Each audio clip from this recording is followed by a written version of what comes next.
빙산의 일각이라는 말이 있습니다. 바다 위에 조그마하게 떠있는 빙산일지라도 수면 아래에는 엄청나게 큰 얼음 덩어리가 있을 수 있습니다. 이것은 얼음이 물보다 밀도가 10%졌기 때문에 빙산의 10%만 물 위에 떠 있고 나머지 90%는 수면 밑으로 가라앉기 때문입니다.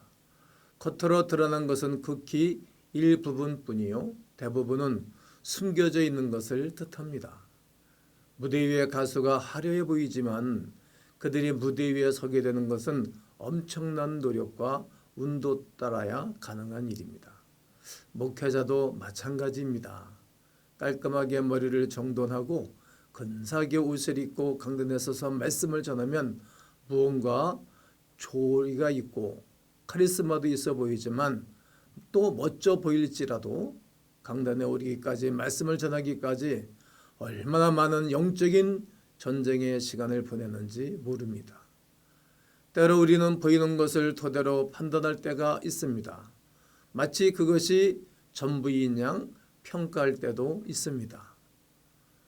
하지만 보이는 것만으로 판단할 수는 없습니다. 보이는 것만 보아서도 안 됩니다. 하나님을 믿는 성도는 더더욱 그러할 것입니다. 보이지 않는 하나님을 믿기 때문입니다. 경험해보지 못한 하나님의 나라를 바라며 사는 분들이기 때문입니다.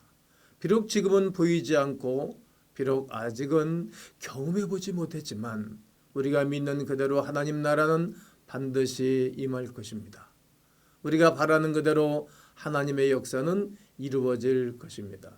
그것을 우리는 믿음이라고 말합니다. 하나님께서 악한 죄인 우리를 예수 그리스도로 말미암아 구원하시고 하나님께서 다시 오심으로 반드시 불완전한 이 세상을 완전한 세상으로 채워나가고 바꿔주실 것을 말하는 것입니다. 성도의 신앙, 성도의 믿음은 바라는 것들의 실상이요 보이지 않는 것의 증거가 되어야 할 것입니다. 오늘은 이렇게 기도하면 좋겠습니다. 주여, 보이지 않고 손에 잡히지 않지만 하나님의 도우심을 믿고 살게 하옵소서. 주여, 우리의 믿음이 주님 다시 오실 때까지 굳건히 세워지게 하옵소서. 주여, 보이는 것으로 판단하고 평가하지 않고 그 중심을 보며 살게 하옵소서. 주여, 하나님의 의로운 큰 손을 보게 하옵소서. 잠시 우리 마음을 모아 함께 기도하도록 하겠습니다.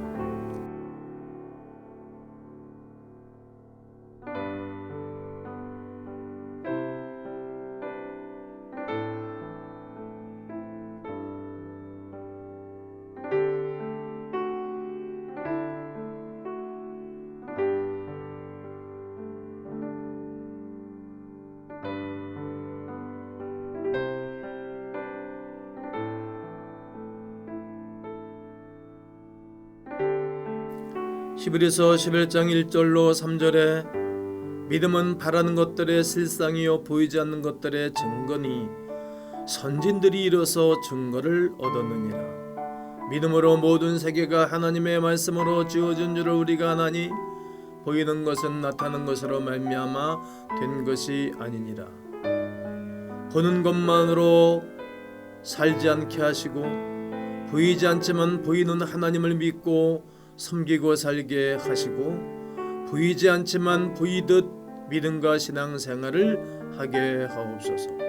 모든 관계도 좋아질 것을 기대하며 살게 하시고 모든 상황과 환경 또한 좋아질 것을 소망 삼아 살게 하옵소서. 코로나19도 지나갈 것을 믿고 살게 하시고 더 좋게 하실 부활의 소망 되시는 예수 그리스도로 승리케 하옵소서. 오늘 하루도 주의 손길로 함께 하옵소서. 우리 주 예수 그리스도의 이름으로 기도하옵나이다. 아멘. 사랑하는 성도 여러분, 그리고 시청자 여러분, 여호와 하나님은 여러분들에게 복을 주시고 은혜 주시고 지켜주시고 평강 주시기를 원하십니다. 전도서 8장 12절에 여호와를 경외하는 자들은 잘 될 것이 하셨으니 여러분 오늘도 잘 되게 하실 것입니다. 계속 잘 될 것입니다. 끝까지 잘 될 것입니다. 영원토록 잘 될 것입니다. 할렐루야. 사랑합니다.